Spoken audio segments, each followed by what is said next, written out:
I'm Ben Affleck. I'm at the North American Hyperbaric Center in New York City, and this is a hyperbaric or high-pressure chamber. I'm about to go into it to make a simulated dive, and I'm a little worried, especially after Glenn Butler, one of the experts here, showed me how powerful pressure could be. We did some experiments in a small hyperbaric chamber. Here's what air pressure did to a basketball, a light bulb, whoa! And a styrofoam head. You can see why I'm worried.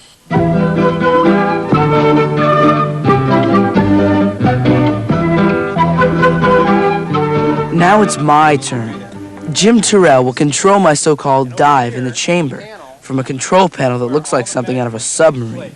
He explained that the pressure will be measured in depth of seawater as if we were actually diving in the sea. Jack Leibold will control our depth by pushing air into the chamber to increase the pressure. If anything goes wrong, he can bring us up by letting air out. The big hyperbaric chambers are used to train divers, but they can also save them. Dr. Rolando Sanchez will go with me in the chamber. We treat scuba divers that end up having the bends or decompression sickness. You probably know about that from scuba diving. Right, when you get a bubble in your blood and that's that right. type of thing. That's right. What we do is we take them in the chamber and recompress that bubble and get it to reabsorb. Oh, what's going to happen to me down there? Probably the first thing you will feel is you'll feel a little pressure in your ear. Remember the eardrum. Let me just sort of draw a picture for you. This is your ear, okay? Your outside ear. And that's your ear canal. There's an eardrum, okay? Your eardrum is a thin piece of specialized skin that stretches across the passage leading to the middle ear. And the eardrum connects to the middle ear and a tube going to the back of your throat. That tube is called the eustachian tube. You mean your ear is connected to your throat? That's right. There's a tube that, by increasing the pressure, you keep it open. What you want to do is equalize the pressure from the outside to the middle ear to the back of your throat. You want all those pressures to be equal.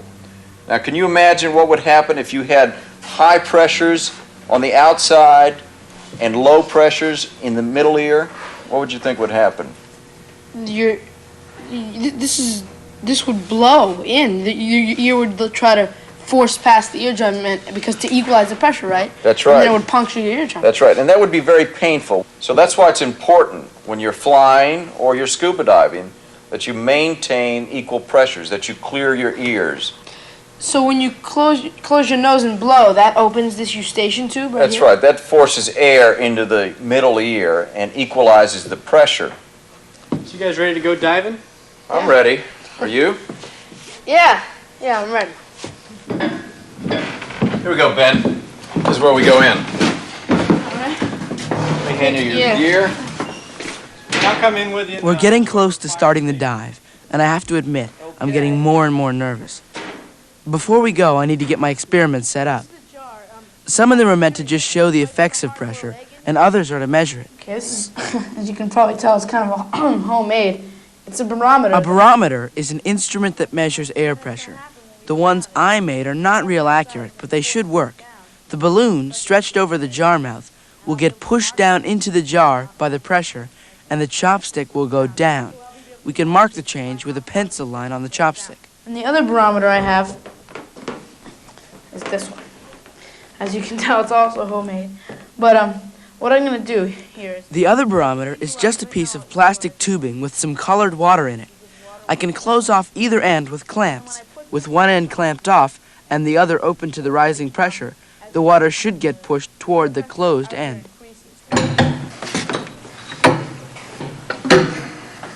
All right, Jack. Okay. I brought a journal with me to record information during the dive, like temperature and pressure.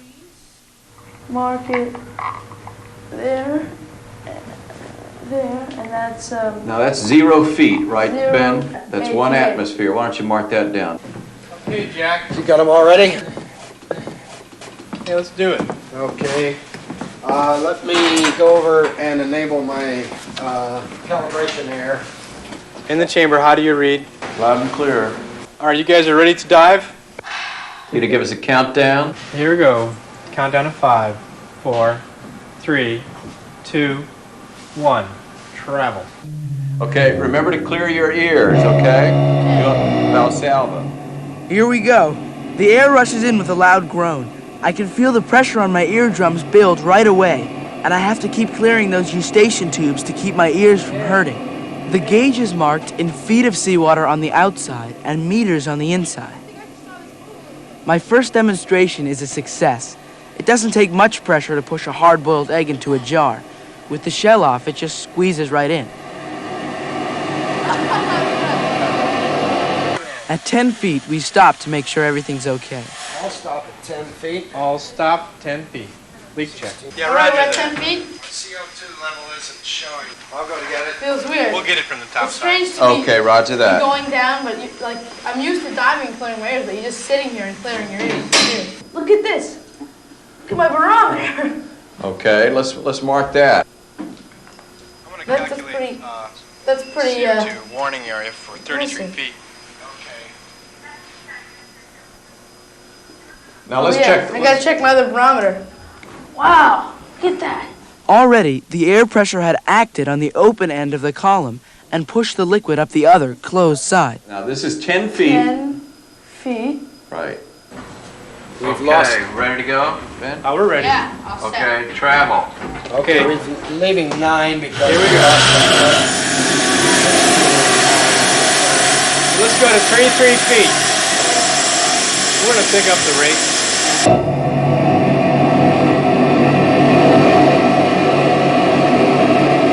Our next stop will be at the pressure of 33 feet of seawater. That's 1 added atmosphere of pressure, so we're feeling a total of 2 atmospheres of pressure.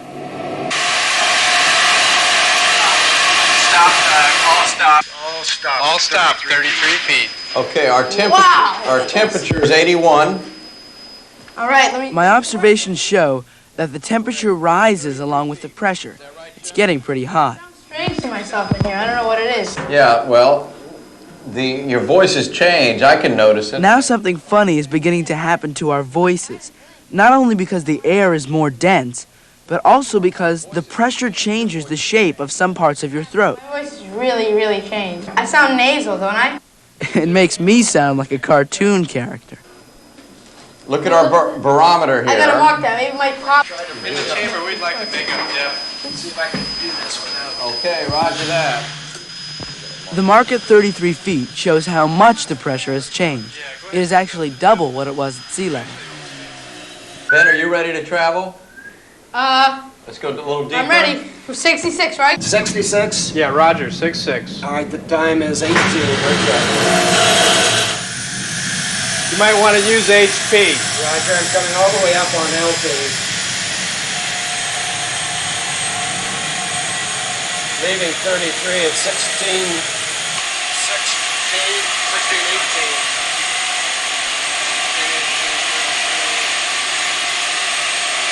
Being in the chamber with all these squashed objects makes me glad my body is mostly water and can't collapse like a basketball. 3 atmospheres, like being under 66 feet of seawater. I'm not sure my balloon barometer can last much longer. Our voices are definitely getting weirder, and I'm beginning to feel a little lightheaded. I can't even change that. Hello, my name is Ben Affleck. Pull a little stuff off a couple feet before we make a Pretty weird. Ben, if you feel somewhat funny, Yeah. and this can happen when you get down to deep depths. Yeah, I feel a little funny. I don't know why. The problems with that is at depth you're absorbing an inordinate amount of nitrogen. And here in this control... Jeez! Whoa, all right. Okay, do you want to mark our barometer over here on the wall? Oh, yeah, okay. 66 feet? Since we can't mark this barometer anymore. That's right. This barometer over here. 66 feet. I noticed from my marks that the barometer changes less each time we add another atmosphere of pressure. Ready to travel? Let's travel. Is everybody ready? You ready, Ben? Yep, all set. I'm just gonna Bob? hold my bag up here. Let's travel. We're going to HP, we're traveling. We leave 66 feet for the bottom of our dive. Now I'm going deeper than I've ever been in water.